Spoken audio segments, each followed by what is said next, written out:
सभी को नमस्कार। आशा करते हैं सभी लोग अच्छे होंगे। आइए शुरुआत करते हैं आज के अपने बेसिक साइंस और इंजीनियरिंग की क्लास, जिसमें जनरल फिजिक्स के टॉपिक को आगे बढ़ाते हुए आज हम पढ़ेंगे न्यूटन्स लॉ ऑफ ग्रेविटेशन को और ग्रेविटेशन से संबंधित और भी इम्पोर्टेंट टॉपिक्स को। साथ ही साथ इन पर बेस्ड हम न्यूमेरिकल्स को भी देखेंगे। तो चलिए शुरुआत करते हैं आज की क्लास को, जिसमें हम सबसे पहला जो टॉपिक है हमारा वो है न्यूटन्स लॉ ऑफ ग्रेविटेशन। तो सबसे पहले इसमें हम जो डेफिनेशन पढ़ना चाहिए हमें वो क्या है, तो ग्रेविटेशन है। तो ग्रेविटेशन क्या है, आपको एक तरह का फोर्स है। और फोर्स भी कैसा फोर्स है, तो अट्रैक्टिव फोर्स है। और ये किसके बीच में लगता है, तो कोई भी दो बॉडीज के बीच में ये लग सकता है। तो बिटवीन बॉडीज के बीच में ये अप्लाई होता है। तो ये आपका क्या होगा, ग्रेविटेशन का डेफिनेशन। अब हम आते हैं न्यूटन्स लॉ ऑफ ग्रेविटेशन के बारे में। मान लीजिए कि हमारे पास दो बॉडी है जिसका मास जो है अलग अलग है। तो एक बॉडी आपका ये है जिसका मास m1 है, और एक बॉडी ये है जिसका कि मास आपको m2 है। अब बात करें आपको यहाँ पर, तो देखिए अगर इस बॉडी की वजह से इस पर जो लगने वाला फोर्स है ये क्या हो जाएगा, ये आपके पास हो जाएगा F12। उसी तरह से ये बॉडी इसके ऊपर अगर फोर्स लगाता है तो ये आपके पास क्या हो जाएगा, F21 हो जाएगा। और अगर दोनों के बीच की दूरी कितनी है, तो दोनों के बीच की दूरी है आपके पास r। तो जो आपके पास अगर यहाँ से अगर मैं निकालता हूँ कि बताइए कि इन दोनों के बीच में जो फोर्स ऑफ अट्रैक्शन है बिटवीन टू मासेस, ये कितने के बराबर होता है, क्योंकि इस पर ही सवाल आपसे बनता है। तो ये होता है आपके पास r क्या है, r जो है डिस्टेंस ऑफ सेपरेशन है, यानी दोनों को सेपरेट करने वाला दूरी क्या है, आपको r है। तो f कितना होता है आपका पास, तो ये होता है g m1 m2, और डिवाइडेड बाय ये कितना होता है आपके पास r स्क्वायर के बराबर ये होता है। उसी तरह से आपको बात करें तो जी क्या है आपका, तो जी आपको कहलाता है यूनिवर्सल ग्रेविटेशनल कांस्टेंट, ये कहलाता है ग्रेविटेशनल कांस्टेंट आपको कहलाता है। उसी तरह से मैंने आपको m1 और m2 पहले ही बता दिया है कहाँ और कितना कौन कौन है, ये आपको फिगर में दिखाई दे रहा होगा। उसी तरह से अगर हम जी की बात करें तो जी की एक वैल्यू होती है जो कि होती है 6.67 इंटू 10 का पावर -11 के बराबर ये होता है। और अगर पर्टिकुलर यूनिट की बात करें तो ये कितना होता है, न्यूटन मीटर स्क्वायर। उसी तरह से केजी स्क्वायर होता है, कितना होता है आपके पास, न्यूटन मीटर स्क्वायर। ये भी देख लीजिए ये कितना होता है, न्यूटन मीटर स्क्वायर। और ये कितना हो जाएगा आपके पास, पर केजी स्क्वायर हो जाएगा। कैसे लिख दिया, तो यहाँ से जी निकालेंगे तो कितना हो जाएगा, F into R square divided by m1 m2 हो जाएगा। इसीलिए केजी नीचे आ जाएगा और एफ इंटू आर स्क्वायर ऊपर चला जाएगा। तो इस वैल्यू को याद कर लीजिएगा, डायरेक्टली आपसे एग्जाम में सवाल बन सकता है। उसी तरह से जो यहाँ पर आपका फोर्स दिया हुआ है कौन सा, F12, ये कितना होता है, निगेटिव ऑफ F21 के बराबर होता है। तो ये था आपका पूरा डिटेल जो मैंने आपको न्यूटन्स लॉ ऑफ ग्रेविटेशन से संबंधित बता दिया। चलिए अब बढ़ते हैं हम लोग आगे, और अगला जो टॉपिक होगा मेरा वो क्या है, तो ये है आपका केपलर्स का लॉ। तो केपलर्स ने कितने लॉ दिए थे टोटल, तो टोटल 3 लॉज इन्होंने दिए थे, जिसको कि बारी बारी से हम देखेंगे। तो अब हेडिंग डाल लीजिए अपने कॉपी में, ये हो गया आपका केपलर्स लॉ। ठीक है, अब देखिए जो बेसिक साइंस और इंजीनियरिंग है ये आपका सीबीटी 2 एएलपी में पूछा जाएगा, और उसी तरह से टेक्नीशियन में सीबीटी 1 में पूछा जाएगा, जो एक 40 नंबर का इंपॉर्टेंट मार्क्स आपको पास कराने में मदद कर सकता है। जितना ज़्यादा आप इसमें नंबर लेकर आएंगे उतना आपके लोको पायलट बनने की संभावना ज़्यादा हो जाएगी। देखिए कई लोगों का सिलेक्शन नहीं हुआ है तो कोई बात नहीं, इसमें घबराने वाली बात नहीं है।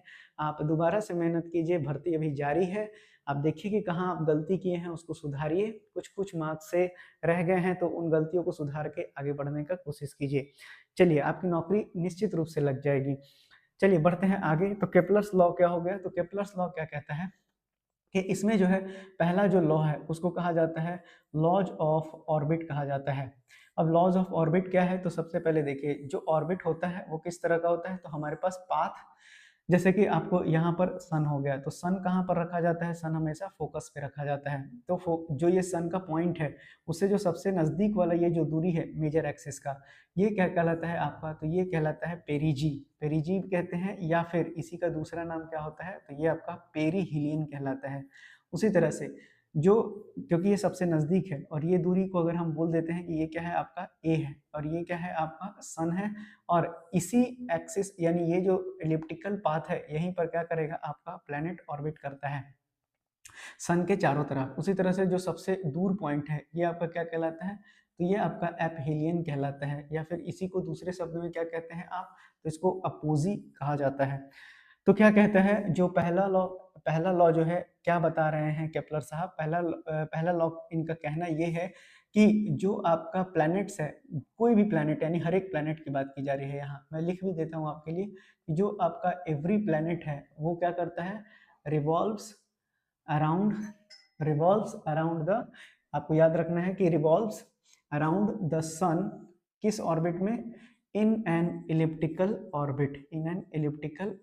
तो यानी कि क्या हो गया, जितने भी, और प्लैनेट की बात करें तो हम कहाँ रहते हैं, धरती पर रहते हैं। तो अगर मैं अर्थ की बात करूं तो अर्थ जो है रिवॉल्व करता है around the sun in an elliptical orbit, और जो सन कहाँ होता है, और सन जो होता है उसके फोकस में होता है, and sun is at the focus पर होता है सन आपका। अब आगे बात करें तो दूसरा जो आपका लॉ हो जाएगा, क्या ये विजिबल है, हाँ ठीक है ये विजिबल है। तो अब अगर हम बात करें दूसरे लॉ की, तो आपका दूसरा लॉ क्या कहलाता है, तो ये कहलाता है आपका लॉ ऑफ एरिया। अब लॉ ऑफ एरिया का मतलब क्या होता है ये भी समझ लेते हैं पहले। देखिए तो एक डायग्राम मैं आपके लिए बना देता हूँ सबसे पहले। तो ये आपका क्या हो गया, ये ऑर्बिट हो गया, इलिप्टिकल ऑर्बिट हो गया, ये आपका क्या हो गया, मेजर एक्सिस हो गया, यहाँ पर आपका क्या हो गया, सन हो गया। अब अगर बात करें तो यहाँ से अगर हम एक पॉइंट को कंसीडर करते हैं, एक पॉइंट यहाँ लेते हैं और दूसरा पॉइंट आपको मैं यहाँ पर ले रहा हूँ, ये हो गया आपका ए और ये हो गया आपका बी। उसी तरह से एक पॉइंट यहाँ लेते हैं और दूसरा पॉइंट कहाँ लेते हैं, यहाँ पर लेते हैं, यानी कि ये हो गया सी और ये हो गया आपका डी। चलिए तो यानी कि ये आपका पहला एरिया हो गया ए और बीच के बीच का, और सी और डी के बीच का जो आपका ये वाला एरिया हो गया, ये आपका दूसरा एरिया कहला गया। ध्यान से समझिएगा, ये एरिया है और ये दो एरिया है, पॉइंट्स में मैंने काट के आपको समझा दिया है। तो कहता है कि लॉ ऑफ एरिया के हिसाब से कहता है कि जो आपका एरियल प्लैनेट होता है, एरियल जो प्लैनेट होगा, ध्यान से समझिएगा, मैं थोड़ा सा मिटा दूं इसको। क्या बोलता है कि जो एरियल वेलोसिटी होता है आपका प्लैनेट का, तो areal velocity of the planet, अब प्लैनेट में स्पेसिफिक आप जिसको लेना है ले लीजिए। तो एरियल जो वेलोसिटी होता है प्लैनेट का वो क्या होता है, ये जो एरिया है, अमाउंट ऑफ एरिया, ये कितना होता है आपका, मान लेते हैं छोटा एरिया लेंगे ना, ये देखिए हमेशा एरिया को डीए के टर्म में लिखते हैं जब फिजिक्स में पढ़ते हैं। तो अब छोटा बड़ा के हिसाब से इंटीग्रेशन और डिफरेंशिएशन हम करते हैं। चलिए तो यानी कि ये आपका डीए है, और जो इसका पर यूनिट टाइम होगा, यानी कि जो ये D A by D T होगा, अब ये किसके बराबर होता है, तो ये होता है आपका L बाई टू एम, जो कि एक कांस्टेंट वैल्यू को प्रदर्शित करता है। तो क्या हो गया, आपको क्या बता रहा है, जो सेकंड लॉ है केप्लर्स लॉ का, वो बताता है कि जो एरियल वेलोसिटी होगा प्लैनेट का वो किसके बराबर हो जाएगा, तो ये dA अपॉन dt के बराबर हो जाएगा। यानी कि जो रेडियस वेक्टर हम सन से ड्रॉ करते हैं, ठीक है, किसके लिए, प्लैनेट के लिए, वो इक्वल एरिया स्वीप करता है इक्वल इंटरवल ऑफ टाइम में, यही इसका मतलब हो गया। यानी कि अब ये बोलता है कि जो एरियल वेलोसिटी ऑफ प्लैनेट है सन के अराउंड, वो क्या होता है, कांस्टेंट वैल्यू को प्रदर्शित करता है। आई होप ये आपको समझ में आ गया होगा, मैंने आपको समझा भी दिया। तो अब सवाल उठता है कि ये एंगुलर मूव कर रहा है, तो एल क्या है आपका, तो यहाँ पर एल आपका एंगुलर मोमेंटम को प्रदर्शित कर रहा है। अब अगर एंगुलर मोमेंटम हो गया, और अगर हम बात करें तो मास ऑफ प्लैनेट आप क्या ले सकते हैं, ये जो m दिया हुआ है ये आपका क्या है, मास ऑफ प्लैनेट है। तो आप पर डायरेक्टली ये सवाल पूछा जा सकता है कि बताइए कि एरियल वेलोसिटी आपको प्लैनेट का निकालना है, जिसमें आपको एंगुलर मोमेंटम दे देगा और मास ऑफ प्लैनेट दे देगा। तो जब तक आपको ये जो फॉर्मूला है अगर याद नहीं रहेगा तो आप एग्जाम में सवाल को नहीं बना पाएंगे, तो इसलिए इस टर्म को याद कर लीजिएगा। चलिए तो आपने दो लॉ को अच्छे से समझ लिया, अब बढ़ते हैं अपने तीसरे लॉ की ओर। तीसरा लॉ भी इक्वली इंपॉर्टेंट है केपलर्स का, जहां से सवाल आपसे पूछा जा सकता है। तो तीसरा लॉ को क्या कहा जाता है, तो इसको कहा जाता है लॉ ऑफ पीरियड कहा जाता है। अब लॉ ऑफ पीरियड में ये कहता है कि जो आपके पास स्क्वायर होता है टाइम पीरियड ऑफ रिवॉल्यूशन का, क्या बोला मैंने, कि जो आपका टाइम पीरियड ऑफ रिवॉल्यूशन होता है, किसकी बात की जा रही है, तो टाइम रिवॉल्यूशन ऑफ प्लैनेट की मैं बात कर रहा हूं। तो इसका अगर आप स्क्वायर करते हैं तो ये आपका डायरेक्टली प्रोपोर्शनल होता है। और किसके अराउंड करेंगे, तो सन के अराउंड करेंगे, तो ये लिखने की जरूरत नहीं है। तो ये आपका डायरेक्टली प्रोपोर्शनल होता है किसके, तो ये आपका डायरेक्टली प्रोपोर्शनल होता है क्यूब ऑफ जो आपका सेमी मेजर एक्सिस होता है। जैसे कि आपको मैंने ये बताया यहाँ पर कि ये इलिप्टिकल पाथ को फॉलो करता है, तो ये आपका क्या होता है, मेजर एक्सिस होता है। ठीक, अब इसको आधा से बांट देंगे तो ये आपका क्या हो जाएगा, सेमी मेजर एक्सिस होगा। तो ये भी आपको समझ में आ गया। तो ये किसका होता है, तो ये होता है cube of semi major axis उस इलिप्टिकल पाथ का। तो यानी कि जो सेमी मेजर एक्सिस है इस पाथ का, इसका ये क्या होता है, क्यूब होता है। तो अब अगर हम टाइम पीरियड को टी से डिनोट करते हैं तो टी स्क्वायर डायरेक्टली प्रोपोर्शनल हो जाएगा। अगर हमने आप देखे होंगे कि जब मैंने यहाँ फिगर दिया था तो सेमी मेजर एक्सिस को मैंने यहाँ से लेके यहाँ तक क्या माना था, ए माना था। तो जो टी स्क्वायर है वो प्रोपोर्शनल हो जाएगा किसके, ए के क्यूब के।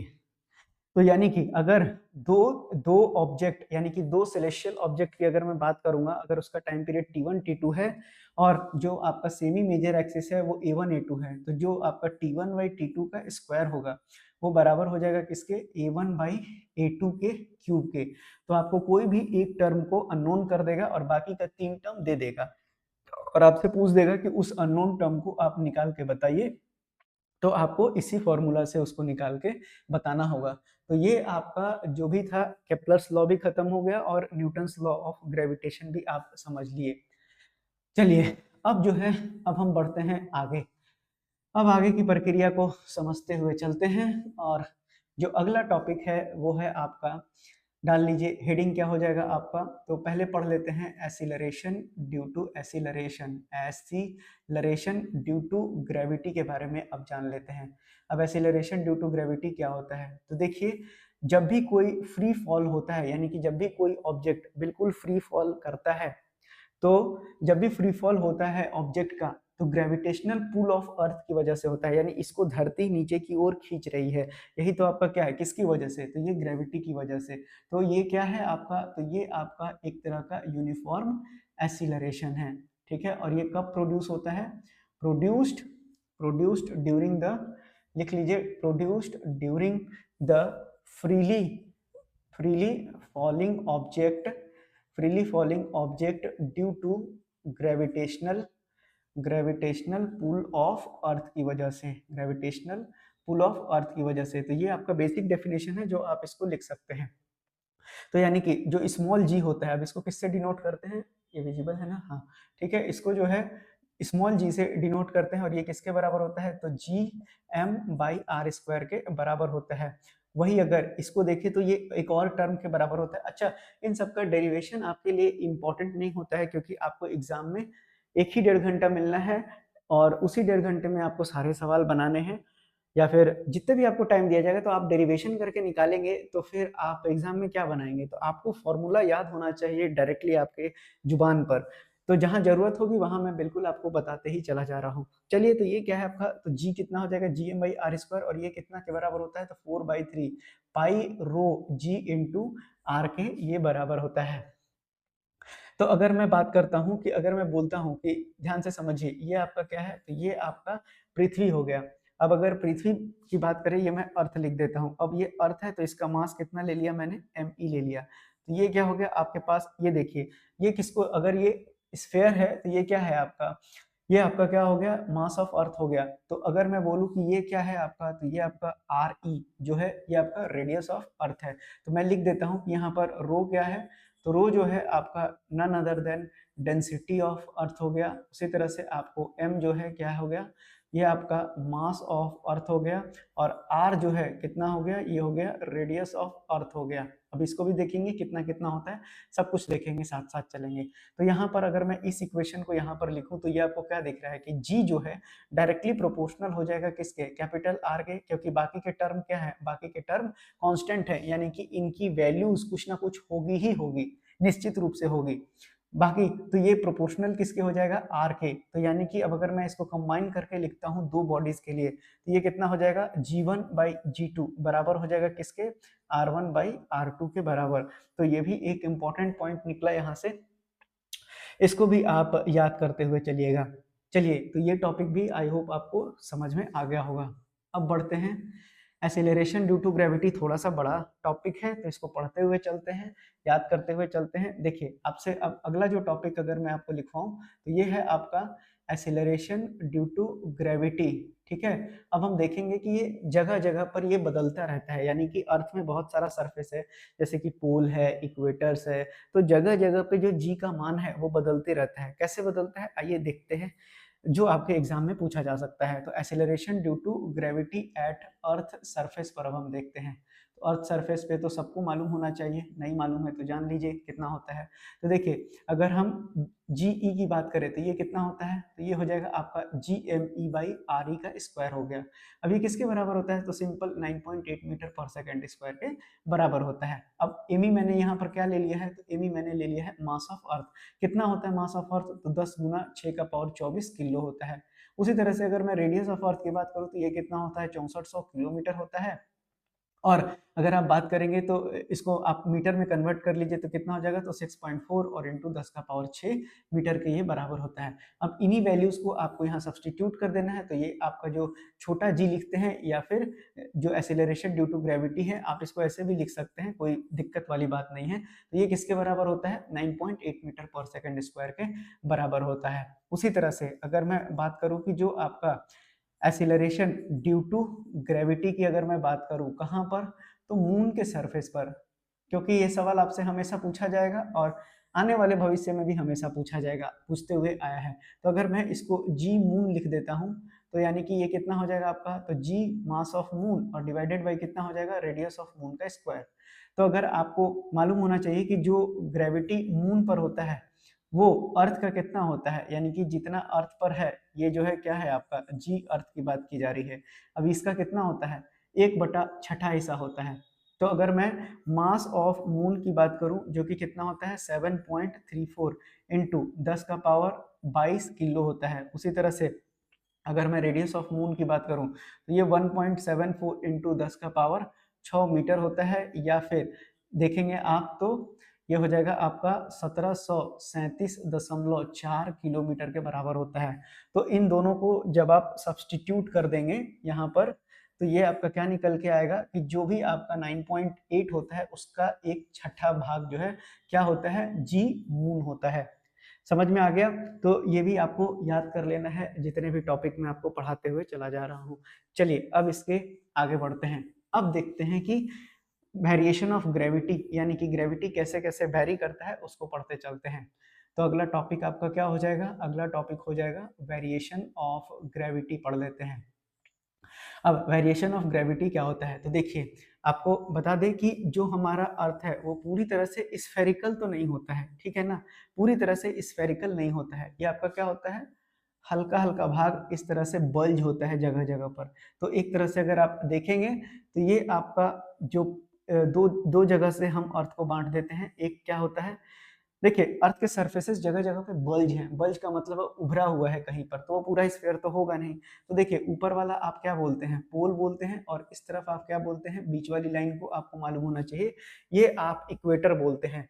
तो अगर मैं जो है पोल वाला जो भाग है इधर मैं आरपी ले लेता हूँ, और जो इक्वेटर वाला भाग है इसको मैं आर ई लिख देता हूँ, कोई फर्क नहीं पड़ेगा उससे।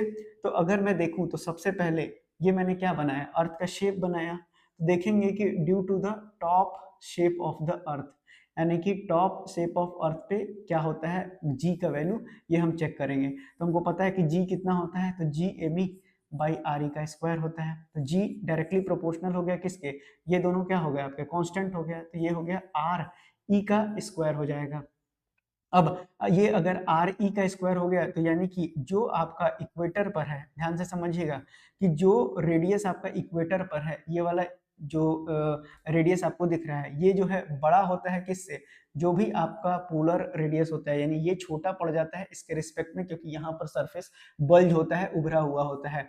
उसी तरह से आपको एक कंडीशन ये भी बन सकता है, तो ये क्या बन जाएगा, रेडियस जितना बड़ा हो जाएगा, तो देखिए ध्यान से समझिएगा, जी जो है किसके इनवर्सली प्रोपोर्शनल है, तो रेडियस ऑफ अर्थ के इनवर्सली प्रोपोर्शनल है, ठीक है ना, क्योंकि ये मैंने क्या निकाला है आपको, ये मास ऑफ अर्थ है, ये रेडियस ऑफ अर्थ है, तो रेडियस ऑफ अर्थ के इनवर्सली प्रोपोर्शनल ये दिया हुआ है। मैं लिख भी देता हूँ ये कैसा है आपका, तो इनवर्सली प्रोपोर्शनल दिया हुआ है, यानी कि आर ई का मान जितना ज्यादा होगा जी उतना छोटा हो जाएगा और आर ई का मान जितना छोटा होगा जी की वैल्यू उतनी ज़्यादा हो जाएगी। यही इससे कंक्लूड कर सकते हैं हम। तो यानी कि जो भी आपका इक्वेटर पर जी का वैल्यू होगा वो छोटा हो जाएगा किससे, जी पोलर से।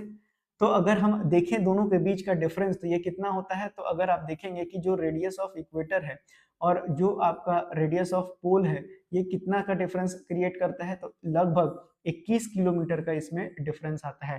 तो यानी कि जैसे ही मैंने आपको समझाया तो ये आपको इन्वर्सली प्रोपोर्शनल का मतलब भी समझ में आ गया होगा। आई होप कोई दिक्कत यहाँ तक नहीं होना चाहिए।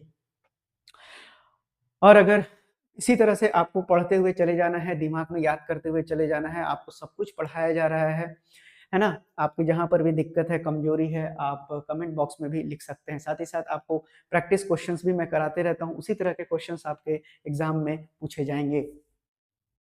चलिए अब अगले टॉपिक को देखते हैं और समझते हैं कि अगला टॉपिक आपका क्या है। तो जब हम जी का वेरिएशन देखेंगे, अभी हमने क्या देखा था, तो अभी हम लोगों ने समझा कि जो आपका वेरिएशन है ग्रेविटी का वो जो सरफेस ऑफ अर्थ है तो वहाँ पर रेडियस वेरी कर रहा था, उस हिसाब से देखे। अब हम किसके वजह से देखेंगे, तो अब हम देखेंगे तो ड्यू टू हाइट की वजह से अब हम देखेंगे फ्रॉम द अर्थ सरफेस। अब इस पर क्या इम्पैक्ट पड़ता है और क्या रिजल्ट आता है इसको भी समझ लीजिए। देखिए आपके पास सबसे पहले क्या दिया हुआ है, तो आपके पास एक अर्थ है। अब देखिए अर्थ जो है यहाँ पर सेंटर हो गया आपके पास, ये क्या है आपका अर्थ है, और यहाँ पर ये आपके पास क्या हो गया सेंटर, और सेंटर से आप ये क्या ड्रॉ कर लिए, ये आपका ड्रॉ कर लिया आपने रेडियस ऑफ अर्थ। अब मान लेते हैं कि अब अर्थ के जैसे जैसे आप ऊपर जाइएगा तो मान लेते हैं एक हाइट ले लिया हमने, इस हाइट को हमने h बोल दिया, और हमको क्या चाहिए, हमको g का वेरिएशन देखना है हाइट के हिसाब से, तो हम इसको क्या ले लेते हैं, जी एच ले लेते हैं। और सरफेस पर यहाँ पर धरती के सरफेस पर क्या है, तो जी की वैल्यू कितनी है, जी है। तो ये बात आपको समझ में आ गया होगा, कोई दिक्कत नहीं होना चाहिए। चलिए तो अब आपको सबसे पहले इक्वेशन मालूम होना चाहिए कि जो आपका जी एच है वो कितना के बराबर होता है जी के रिस्पेक्ट में, तो जी एच बाई जी का रेशियो निकालिएगा तो वो 1 बाई आता है 1 plus H by R E का होल स्क्वायर ये आता है। तो मैंने एक ही बार में लिख दिया कि जो जी एच है वो कितना के बराबर है आपके पास, तो वो है G divided by 1 plus H by R E. R E क्या है, रेडियस ऑफ अर्थ है, पहले से चला आ रहा है। तो यानी कि आप यहाँ से क्या देख पा रहे हैं कि जो आपका जी है, जी क्या कर रहा है, वो क्या कर रहा है आपका डिक्रीज कर रहा है, किसके साथ है, हाइट के साथ। यानी कि जैसे जैसे हाइट कम होती चली जाएगी जी की वैल्यू क्या होते चला जाएगा आपके पास, रिड्यूस होता चला जाएगा। यानी कि कहने का मतलब क्या है कि जो आपका जी है वो कैसे वेरी कर रहा है, तो ये आपका इन्वर्सली प्रोपोर्शनल वेरी कर रहा है किसके हिसाब से, तो डिस्टेंस के स्क्वायर के हिसाब से। यानी कि जो आपका रेडियस है उसके स्क्वायर के हिसाब से ये क्या करते चला जा रहा है, इन्वर्सली प्रोपोर्शनल होते चला जा रहा है। कहाँ तक, तो ये आपका सेंटर ऑफ अर्थ तक की बात कर रहा हूं मैं। अगर तो अगर मैं बोलूं कि आपके पास अगर h जो है अगर वो आर ई के बराबर हो गया, तो यानी कि रेडियस ऑफ अर्थ के बराबर हो गया, तो जो आपका जी डैश की वैल्यू होगा वो कितना के बराबर हो जाएगा, तो ये आपके पास आ जाएगा जी बाई 4 के बराबर। इसको दिमाग में याद कर लीजिएगा। क्या बोला मैंने कि जैसे ही अगर आप h बराबर आर ई लेंगे तो जो जी डैश होगा वो कितना हो जाएगा, जी बाई 4 के बराबर हो जाएगा। उसी तरह से अगर मैं बात करता हूं आपको कि फ्रैक्शनल जो डिक्रीज होगा, ध्यान से समझ लीजिएगा कि जो आपका फ्रैक्शनल डिक्रीज होगा किसके वैल्यू में, तो इन द वैल्यू ऑफ जी, तो ये कितना होगा आपके पास, तो ये आपको हो जाएगा जी डैश, यानी कि जो ये वैल्यू आपका आएगा कौन सा, ये वाला जो जी डैश आएगा, अगर हम उसको जितना भी जी है हाइट तक में उसको अगर हम भाग लगा देते हैं किससे, जो आपका एक्चुअल ग्रेविटी है, तो वो क्या बताता है आपका फ्रैक्शनल डिक्रीज बताता है। और ये किसके बराबर आता है, तो ये आपको आता है हाइट के दुगना और बटा जो आपका रेडियस ऑफ अर्थ है उसके बराबर ये वैल्यू आता है। अगर मैं बात करता हूं कि आपसे अगर ये पूछ देगा कि परसेंटेज में निकालिए, तो सिंपल से आप परसेंटेज में चेंज कर सकते हैं और उसका भी वैल्यू आप निकाल सकते हैं। अब जो है बढ़ते हैं आगे, तो इसको याद कर लीजिएगा, इस पॉइंट को, इस पॉइंट को, इस पॉइंट को और इस पॉइंट को। तो ये वाला जो हाइट से संबंधित था अर्थ सरफेस से, इसमें आपको इतने ही पॉइंट को याद रखना है। अब हम लोग पढ़ेंगे डेप्थ के वजह से, अभी तक हाइट की वजह से हम पढ़ रहे थे, अब हम लोग पढ़ेंगे डेप्थ की वजह से। तो जो आपका तीसरा पॉइंट आएगा वो क्या हो जाएगा, तो variation of G due to depth from the earth surface. तो डेप्थ से भी देख लेते हैं कि अगर जैसे जैसे हम धरती की गहराई में जाएंगे तब जो है जी का इम्पैक्ट क्या होगा उसको भी देखते चलते हैं। तो देखिए सबसे पहले आपके पास एक अर्थ है, अब अर्थ के गहराई के लिए आपको एक अंदर भी सर्कल को ड्रॉ करना पड़ेगा। अब यहाँ पर इस सेंटर को ले लेते हैं, अब सेंटर से दो लाइन को ड्रॉ कर लेते हैं। अब आपका ये वाला पॉइंट क्या हो गया, तो ये वाला आपका रेडियस ऑफ अर्थ हो गया। उसी तरह से यहाँ तक के बीच के गैप को हम क्या ले लेते हैं, h मान लेते हैं। और उसी तरह से आपको मास ऑफ अर्थ क्या ले लिया मैंने, m ले लिया। तो ये वाला पॉइंट जो है यहाँ से यहाँ तक की दूरी कितनी हो जाएगी, तो ये आपका हो जाएगा re में से h घटा दीजिए, तो ये कितना बचेगा re माइनस एच, यानी कि रेडियस ऑफ अर्थ और जो हाइट है उसको घटा देंगे तो यही आपके पास निकल कर आएगा। अब अगर हम मान लेते हैं तो ये जो है ऊपर वाला पॉइंट को अगर हम ओ ले लेते हैं, तो अगर हम बोले कि depth from the earth surface के लिए जो आपका जी डैश का वैल्यू आएगा वो कितना आएगा, तो जी डैश बाई जो जी आता है वो होता है 1 माइनस एच बाई आर ई के बराबर आता है। तो अगर हम बोले कि अगर मेरा जो एच है वो आर ई के बराबर हो गया, तो जो जी डैश सेंटर पर होगा तो वो कितना के बराबर हो जाएगा, एच आर ई के बराबर हो जाएगा, तो 1 में से 1 जाएगा तो 0 बचेगा। तो यानी कि सेंटर पे जो जी डैश का वैल्यू हो जाएगा वो कितना के बराबर आ जाएगा आपके पास, 0 के बराबर हो जाएगा। तो यानी कि क्या बोलना चाह रहे हैं हम, तो अगर ध्यान से लिख लीजिएगा कि जो decrease in the value of G है मेरा, ठीक, विथ डेप्थ, विथ अगर डेप्थ की बात करें, अगर वो मेरा क्या है डेल्टा जी है, तो ये डेल्टा जी किसके बराबर आएगा, तो जी और माइनस जी डैश के ये बराबर आ जाएगा। और ये कितना के बराबर होता है, ये होता है आपके पास जी एच और अपॉन रेडियस ऑफ अर्थ के बराबर ये होता है। तो इंपॉर्टेंट पॉइंट है, इसको याद कर लीजिएगा। उसी तरह से आपको फिर से क्या निकालना पड़ेगा, आपको निकालना पड़ेगा कि जो आपका फ्रैक्शनल डिक्रीज होता है किसके वैल्यू में, तो इन द वैल्यू ऑफ जी की बात कर रहे हैं विथ डेप्थ। अब ये कितना के बराबर होता है, तो ये आपको होता है डेल्टा जी और अपॉन जी हो जाएगा, यही तो होगा ना आपका फ्रैक्शनल चेंज। और ये कितना होता है आपका, तो ये हो गया जी डैश माइनस जी, और ये कितना हो जाएगा आपके पास डिवाइडेड बाई जी, जो कि मैंने क्या लिख दिया है, बिल्कुल गलत लिख दिया है, क्योंकि जी की वैल्यू जी डैश से हमेशा क्या आएगा, ज्यादा आएगा। तो जी माइनस जी डैश बाई क्या हो जाएगा आपका जी, और ये किसके बराबर होता है, ये आपको बराबर होता है एच और डिवाइडेड बाई आर ई के बराबर होता है। तो देखिए सब कुछ इंपॉर्टेंट है, किसी चीज पर भी सवाल पूछा जा सकता है। उसी तरह से आपसे यहाँ पर एक बार सवाल पूछा गया है, तो देखिए आपसे पूछा जा सकता है कि जो परसेंटेज एरर है, किसका परसेंटेज एरर आपसे पूछा जा सकता है, तो परसेंटेज एरर जो जी में है वो कितना के बराबर हो जाएगा। तो एरर निकालने के लिए आपको डेल्टा जी का जो वैल्यू है उसके जी से भाग लगाना पड़ेगा, और फिर अगर आप 100 में गुना कर देते हैं तो ये आपका क्या निकल के आ जाएगा, परसेंटेज एरर निकल जाएगा किसमें, जी में। उसी तरह से आपसे हाइट के भी तो टर्म में पूछा जा सकता है, तो ये कितना हो जाएगा आपके पास एच और अपॉन आर ई, और इंटू कितना हो जाएगा ये 100 कर दीजिएगा, तो क्या निकल के आ जाएगा आपके पास, परसेंटेज एरर निकल कर आ जाएगा। तो देखिए आपका जो टॉपिक था कि जी जो है वेरी कैसे करता है, तीनों पॉइंट मैंने आपको अच्छे से एक्सप्लेन कर दिया है। बिल्कुल इसको याद कर लीजिएगा, आपसे परीक्षा में देखिएगा। अभी मैं आगे आपको सवाल भी कराऊंगा तो समझ में आएगा कि कैसे कैसे आपसे परीक्षाओं में सवाल पूछा जा सकता है। चलिए बढ़ते हैं अब अगले टॉपिक पर, और अगला टॉपिक मेरा क्या है, यानी कि उसी से संबंधित है। बस यहाँ पर क्या बोलते हैं, जो केस है वो बदल गया है। अब हम देखेंगे ग्रेविटेशन का इम्पैक्ट जब rotation of earth about its own axis, यानी जब अर्थ जो है अपने ओन एक्सिस पर जब घूमती है तो उस समय पर जी का क्या बदलाव होता है, इसको आइए समझते हैं। तो देखिए इसको समझने के लिए सबसे पहले आपको एक डायग्राम मालूम होना चाहिए। तो वो डायग्राम को सबसे पहले मैं आपको बढ़ा दे रहा हूँ, उसके बाद आप समझ जाएंगे कि मैं क्या बताना चाहता हूँ। देखिए मैंने क्या किया, ध्यान से समझिएगा कि मैं क्या कर रहा हूँ कि एक अर्थ, देखिए ये आपका अर्थ है, अर्थ जो है एक एक्सिस मैंने ले लिया। अब इस एक्सिस पे मान लेते हैं ये जेड है, ये आपका जेड जेड से। अब जो अर्थ है अपने एक्सिस पर रोटेट कर रहा है, कितना एंगुलर वेलोसिटी दिया हुआ है, तो ओमेगा से ये रोटेट कर रहा है। अब मान लेते हैं कि अगर कोई बॉडी है जिसका मास क्या है, m है, जो कि एक पॉइंट p पर लाई कर रहा है। तो देखिए अब मैं यहाँ पर भी एक लाइन ले लेता हूँ और यहाँ से इसको मैं पूरा खींच देता हूँ। तो अब ये क्या हो जाएगा आपका, इस तरह का जो लाइनें बना रहा हूँ ये आपका क्या है, लैटिट्यूड है, और जो सीधा सीधा लाइन बनता है वो क्या है आपका, लॉन्गिट्यूड बनता है। ठीक, अब मैंने क्या बोला, मैंने आपको बोला कि एक बॉडी है जिसका कि मास m है, जो कि एक पॉइंट p पर लाई कर रहा है, ये पॉइंट मैंने p यहाँ पर मान लिया। अब जिसका जो लैटिट्यूड है वो कितना है, लैम्डा है। तो अगर मैं यहाँ से, अगर मैं इस लाइन को ड्रॉ कर देता हूँ, तो लैटिट्यूड लाइन से ये क्या बना रहा है, बोलता है कि एंगल एक लैम्डा को क्रिएट कर रहा है, तो लैम्डा बना दिया। अब ये दोनों लाइन क्या है, पैरेलल है, तो ये भी आपका कितना हो जाएगा, लैम्डा हो जाएगा। ये भी बात आपको समझ में आ जाना चाहिए। अब हमने मान लिया कि जो ई है ये मेरा क्या है, तो इक्वेटोरियल पॉइंट है, यानी इक्वेटर बीच से गुजर रहा है। और अगर बात करें तो ये वाला जो है आपका, ये कितना हो जाएगा, ये आपका आर हो गया। और आर किसको रिप्रेजेंट कर रहा है, तो अर्थ के रेडियस को रिप्रेजेंट कर रहा है। तो अगर मैं सेंटर को ओ मान लेता हूं, तो आपका एंगल पी ओ ई कितना के बराबर हो गया, तो ये आपका लैम्डा के बराबर हो गया। अब मान लेते हैं कि जो आपका एक्सेलरेशन ड्यू टू ग्रेविटी है, रोटेशनल मोशन जब अर्थ कर रहा है, तो यहाँ पर क्या है, एब्सेंट है।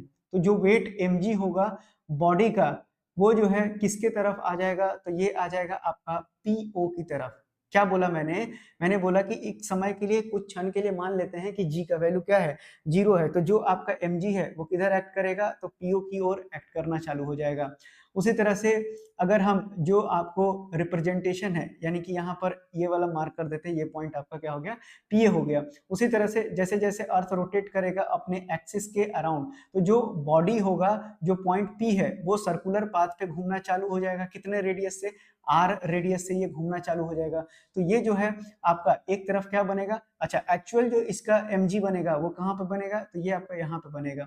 अच्छा, दो केसेस आएंगे यहाँ पर, उसको भी मैं आपको समझा देता हूँ। देखिए, सबसे पहले आपको क्या समझना पड़ेगा, तो सबसे पहले आपको यहाँ पर ये समझना पड़ेगा कि जब अर्थ अपना कंप्लीट रोटेशन पूरे कितने देर में करता है, तो टोटल 24 घंटे में करता है अपने एक्सिस के अबाउट।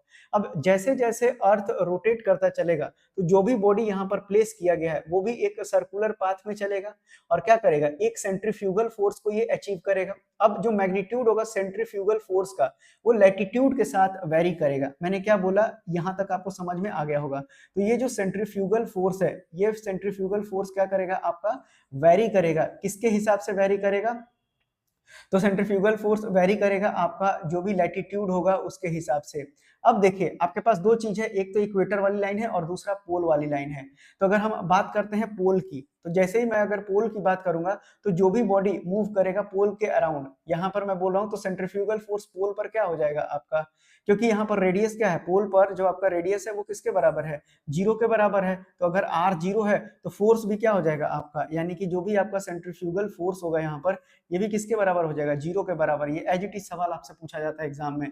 अब उसी तरह से अगर हम बात करें दूसरी ओर, अगर हम देखें इक्वेटर की अगर हम बात करते हैं, तो अगर हम देखेंगे तो जो बॉडी है, हम किसकी अब बात कर रहे हैं, हम इक्वेटर की बात कर रहे हैं। तो इक्वेटर में अगर हम देखेंगे तो जो बॉडी है, जो मेरा बॉडी है, वो मूव करेगा कैसे, सर्कुलर, और वो सर्कुलर कितना रेडियस पर घूमेगा, तो जो बॉडी होगा वो मूव करेगा, कैसे मूव करेगा, तो वो सर्कुलर पाथ को अचीव करेगा। और सर्कुलर पाथ का मतलब ही हो गया कि जो पाथ होगा उसमें आप जो डिस्टेंस लेंगे वो किसको लेंगे, तो रेडियस को ही लेंगे। तो यानी कि यहाँ पर वो रेडियस के अलोंग क्या करेगा, मूव करना चालू करेगा। अब इसका पाथ सर्कुलर है, तो जो भी आपका मैक्सिमम रेडियस होगा, अब इसका पाथ सर्कुलर है जिसका रेडियस मैक्सिमम है, तो जो आपका सेंट्रीफ्यूगल फोर्स होगा, जो भी बॉडी लाई करेगा कहां पर, इक्वेटर पे, तो उसका जो वो जो सेंट्रीफ्यूगल फोर्स हो जाएगा वो कितना हो जाएगा, इस पर मैक्सिमम हो जाएगा, क्योंकि आर की वैल्यू क्या है, मैक्सिमम है। तो मैं बात करूं कि जो आपका यहाँ पर सेंट्रीफ्यूगल फोर्स होगा वो भी यहाँ पर क्या होगा, मैक्सिमम होगा। किसकी वजह से, क्योंकि जो यहाँ पर रेडियस होगा वो भी आपका कौन सा वैल्यू होगा,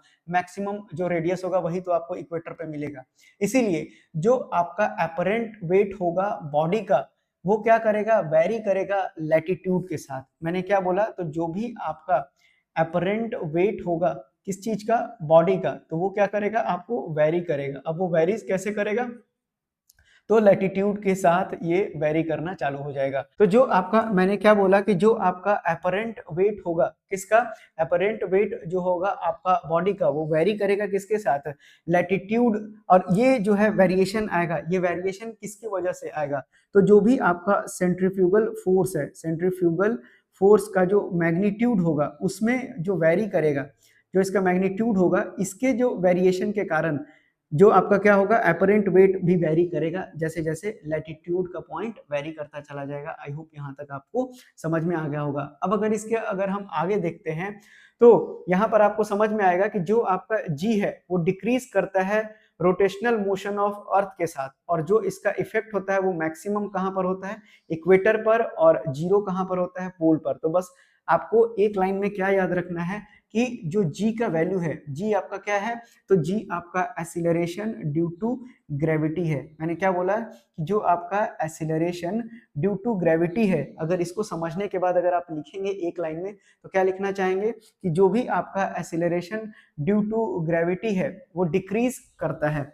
ये क्या करता है, आपका डिक्रीज करता है due to rotational motion of earth के वजह से, due to rotational motion of earth. ये मैं लिख देता हूं क्योंकि आपको एग्जाम में ये लाइन याद कर देना होगा।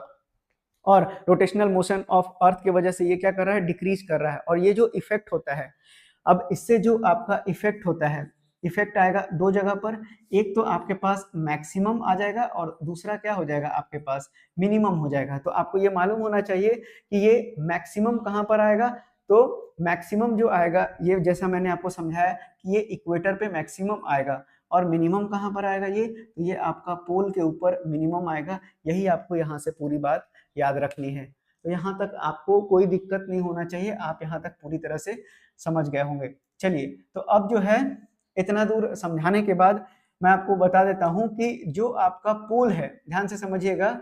नहीं, अब थोड़ा सा रुक जाते हैं यहाँ पर।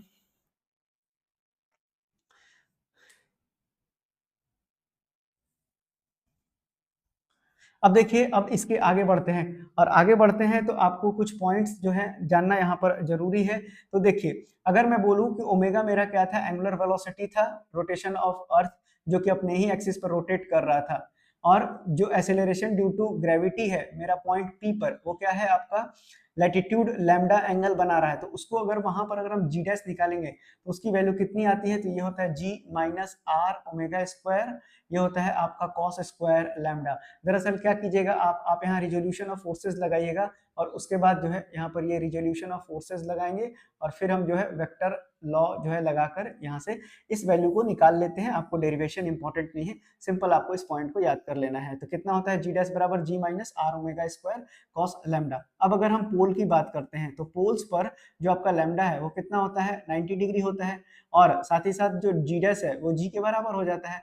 तो जैसा मैंने आपको कंडीशन समझाया कि acceleration due to gravity decrease due to the rotational motion of earth, और इसका इफेक्ट क्या होता है, तो मैक्सिमम इक्वेटर पर और मिनिमम पोल पर होता है। तो वही वाला जो कंडीशन है, जो दूसरा कंडीशन यहाँ पर लिखा है मैंने, तो यहाँ पर क्या हो जाएगा, आपका कोई भी इफेक्ट नहीं आएगा, किसका, रोटेशन का। तो no effect of rotation of earth about its own axis, about, यहाँ अच्छे से लिख देता हूँ, ये हो गया आपको अबाउट इट्स ओन एक्सिस। ठीक है, कहाँ पर, तो पोल्स के ऊपर। उसी तरह से आपको जो दूसरा पॉइंट आ जाएगा, अब अगर हम इक्वेटर पे देखते हैं तो इक्वेटर पे जो मेरा लैम्डा है वो कितना है, 0 डिग्री है।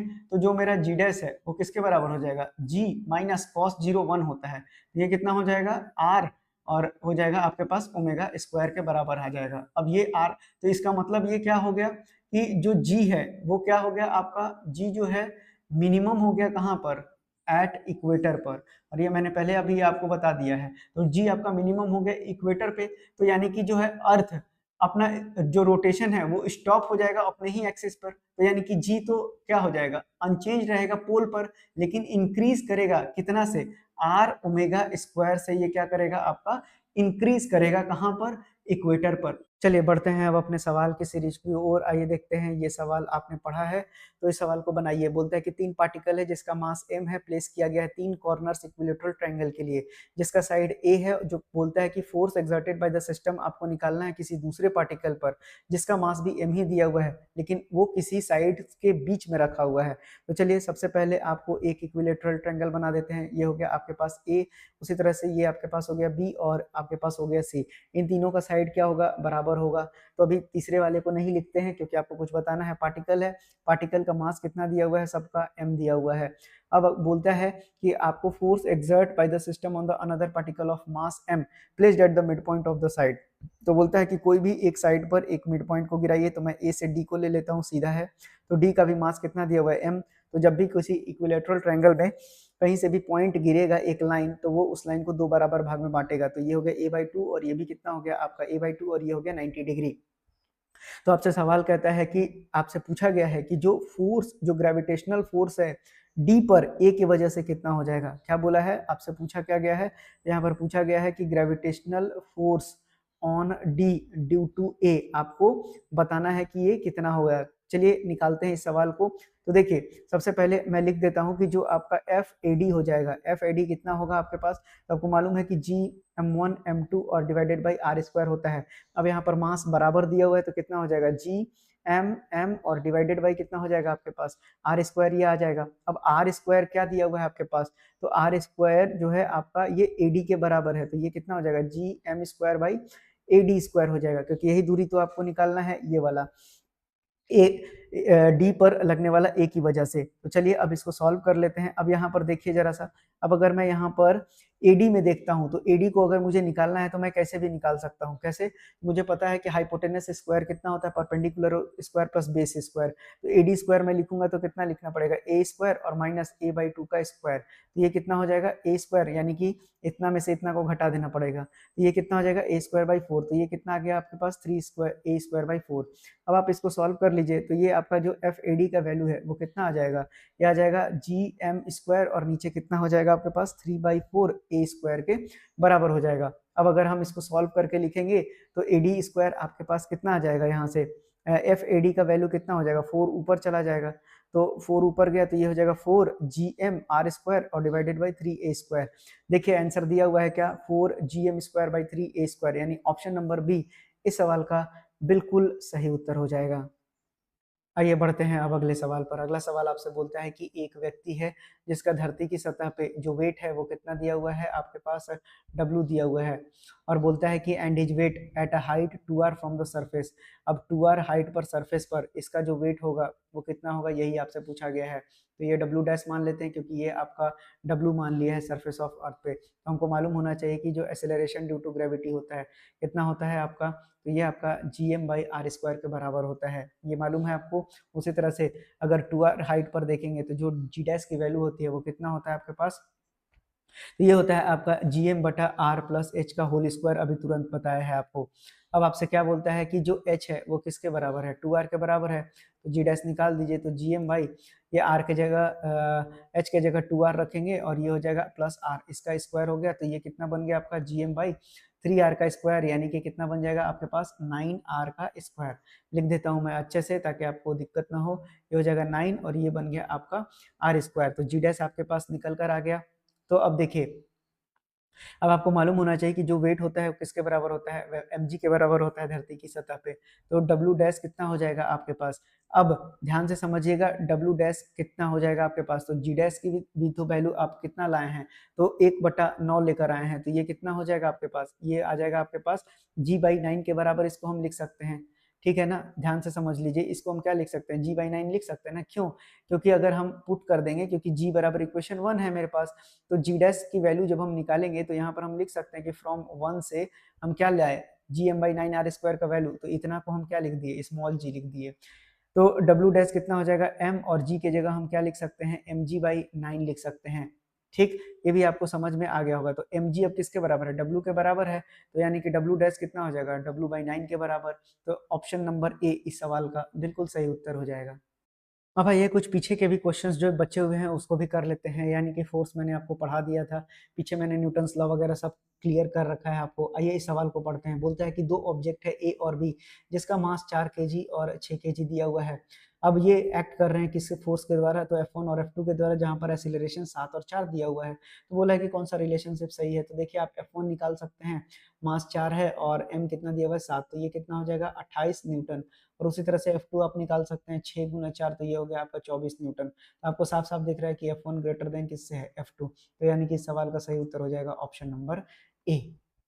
अगले सवाल पे बढ़ते हैं। अगला सवाल आपसे बोलता है कि dirt can be remove from the carpet by shaking it vigorously for the some time in the process that is based on. तो देखिए जब भी आप डर्ट को रिमूव करना होता है तो कारपेट पर जोर जोर से मारते हैं, तो ये क्या है, इनर्शिया का काम कर रहा है, फर्स्ट लॉ ऑफ मोशन से रिलेटेड है। ऑप्शन नंबर डी इस सवाल का बिल्कुल सही उत्तर हो जाएगा। अगला सवाल आपसे पूछा है फिर से फर्स्ट लॉ ऑफ मोशन पे, कि बोलता है कि an object with the greater dash as greater inertia. मैंने पढ़ाते समय आपको बहुत अच्छे से बताया है कि जिसका मास जितना ज्यादा होगा उसका इनर्शिया उतना ही ज्यादा होगा। आइए बढ़ते हैं अब अपने अगले सवाल पर। बोलता है कि acceleration due to gravity on the moon is 1/6 of the earth. ठीक है, तो जी मून जो है 1/6 होता है जी अर्थ के, तो ये बिल्कुल सही है। बोलता है कि एक एस्ट्रोनॉट है जिसका वजन मून पर कितना है, तो आपका मून का पर वजन दिया हुआ है 90 kgf। तो बोलता है कि आपको बताना है कि अर्थ पे इसका वजन कितना हो जाएगा। तो आपको मालूम होना चाहिए कि जो वेट होता है वो किसके बराबर होता है, mg के बराबर होता है। तो यहाँ से आप क्या निकाल सकते हैं, अब उसका 90 दिया हुआ है, 10 g का वैल्यू लेना है, कितना हो जाएगा 900। आपको वेट हो गया किसमें, तो न्यूटन में आ जाएगा, ये भी आप जानते हैं। अब उसी तरह से आपको वेट निकालने के लिए बोला है कहाँ पर, तो आपसे बोला गया है कि आपको निकालना है कि how would an astronaut weigh on the moon. तो मून पर इसका वेट कितना हो जाएगा, तो ये होता है, आपको दे दिया है कि 1/6 किसका है, तो ये वेट ऑन अर्थ के है, ठीक है ना, ये भी आपको दिया हुआ है। तो आपका कितना हो जाएगा, तो ये 1/6 और इंटू 900 कर दीजिए, कितना आ जाएगा आपका 6 एकम 6, 6 पचे 30 यानी कि 150। तो इसका वजन कितना आ जाएगा आपके पास, 150 न्यूटन आ जाएगा, यानी ऑप्शन नंबर सी इस सवाल का बिल्कुल सही उत्तर हो जाएगा। आइए बढ़ते हैं अगले सवाल पर। अगला सवाल बोलता है कि acceleration due to gravity on the Jupiter is 2.5 यानी कि 5/2 दिया हुआ है। तो ठीक है ना, हम निकाल लेते हैं। तो how much would a satellite, 250 KG का सैटेलाइट दिया हुआ है जुपिटर पे। तो आपको अर्थ पर जो है इसका वजन sorry acceleration due to gravity कितना हो जाएगा, ये mg दिया हुआ है, कितना हो जाएगा 250 और गुना 10 कर दीजिए, तो कितना हो जाएगा आपके पास 2500 न्यूटन आ जाएगा। तो अब आपसे बोलता है क्या है कि आपको निकालना क्या है कि जुपिटर पे इसका वजन कितना होता है। तो जब जुपिटर कितना दिया हुआ है कि 5/2 हो जाएगा जितना अर्थ का है। तो 2500 गुना 5/2 कर दीजिए, कितना आ जाएगा आपके पास, तो ये आ जाएगा आपके पास 2.5 और 2.5 गुना कितना हो गया 2500 हो गया। तो एक शून्य से एक शून्य काट दीजिए, 25 गुना 25 625 62 50 न्यूटन इस सवाल का सही उत्तर हो जाएगा ऑप्शन नंबर ए। आइए बढ़ते हैं अपने अगले सवाल पर। बोलता है कि acceleration due to gravity is highest as, तो यानी कि जो स्मॉल जी है उसका वैल्यू हाईएस्ट कहाँ पर होता है, ये आपको बताना है। तो इक्वेटर पे सबसे कम होता है और हाईएस्ट कहाँ पर होता है, पोल के ऊपर होता है। ऑप्शन नंबर ए इस सवाल का सही उत्तर हो जाएगा। अगले सवाल को पढ़िए और पूछता है आपसे कि जो ग्रेविटेशनल एक्सेलरेशन है वो इक्वेटर पर कितना होता है। तो ये इक्वेटर पर अब एग्जैक्टली निकालिएगा तो ये आपका 9.78 आएगा। तो इस तरह के सवाल भी के लिए भी तैयार रहिए, इसीलिए आपको मैंने याद करवाने के लिए ये क्वेश्चन ले लिया है। तो जो जी का वैल्यू होता है इक्वेटर पे 9.78 होता है, ये भी याद कर लीजिएगा, इंपॉर्टेंट सवाल है। आइए बढ़ते हैं अब अपने अगले सवाल पर। अगला सवाल बोलता है कि acceleration due to gravity on the Mars कितना दिया हुआ है, 1/3 है कितना, तो अर्थ के। तो यानी कि जीएम और जो जीई है उसकी वैल्यू कितनी दिया हुआ है, 1/3 दिया हुआ है। अब बोलता है कि how much would an astronaut weigh on the Mars, यानी कि वेट ऑन मार्स आपको निकालना है। अगर उसका जो धरती पर वजन है वो 72 केजी है, तो कितना आ जाएगा आपके पास, ये हो गया mg और ये हो जाएगा मास कितना हो गया आपके पास दिया हुआ है 72, और यहाँ पर जो जी बोला है वो 10 लेने के लिए बोला है। तो कितना हो गया 720 न्यूटन हो गया। तो ये कितना हो जाएगा आपको, ये हो जाएगा mg बाई, ये हो जाएगा mg/3 हो जाएगा। तो ये कितना हो जाएगा 720 न्यूटन आ गया है आपका, और उसको आप 3 से भाग लगा दीजिए। तो कितना हो जाएगा 3 दूना के 6 और 3 चौके 12, तो 240 न्यूटन इस सवाल का बिल्कुल सही उत्तर हो जाएगा ऑप्शन नंबर बी। बढ़ते हैं अपने अगले सवाल पर। बोलता है कि it is mainly due to the gravitational effect of the dash on the rotating earth that the level of the water in the sea rises and fall. तो जो वाटर होता है, समुद्र का जो पानी होता है उसमें राइज और फॉल किसकी वजह से, किसके ग्रेविटेशनल इफेक्ट की वजह से देखने के लिए मिलता है। तो जाहिर सी बात है मून की वजह से ये देखने के लिए मिलता है। ऑप्शन नंबर ए इस सवाल का सही उत्तर हो जाएगा। चलिए देखते हैं आज के लिए आखिरी क्वेश्चन, फिर अगले में भी ग्रेविटेशन को पढ़ाएंगे और फिर क्वेश्चंस को लेंगे। चलिए अब जो है आपसे पूछा गया कि अगर कोई ऑब्जेक्ट है जिसका वेट x यूनिट है अर्थ पे, और बोलता है कि सेम ऑब्जेक्ट को मून पर लेकर जाएंगे। तो देखिए वेट क्या होता है आपका, mg होता है ना। तो ये हो गया अर्थ पर, और अगर आप मून पर लेकर जाएंगे तो कितना हो जाएगा, ये हो जाएगा mg/6 हो जाएगा। तो देखिए नीचे जब भाग लग रहा है तो ये वाला जो वेट का वैल्यू है वो क्या हो जाएगा, कम हो जाएगा, ये वाला ज्यादा हो जाएगा। तो आपसे पूछा गया है कि वेट वहां पर क्या हो जाएगा, तो x के रिस्पेक्ट में क्या हो जाएगा, कम हो जाएगा। तो इस सवाल का सही उत्तर हो जाएगा आपका ऑप्शन नंबर सी। तो देखिए ये थे आपके आज के बेसिक साइंस और इंजीनियरिंग की क्लास, जिसमें मैंने ग्रेविटेशनल के बहुत सारे टॉपिक खत्म कर दिए। अगली बार मैं शायद ग्रेविटेशन को पूरी तरह से खत्म कर दूंगा। मिलते हैं अगली क्लास में। कोई भी डाउट हो कमेंट बॉक्स में लिख सकते हैं। साथ ही साथ अगर आपको सेशन पसंद आया हो तो लाइक, सब्सक्राइब और शेयर भी कर सकते हैं। मिलते हैं अगली क्लास में, तब तक के लिए धन्यवाद।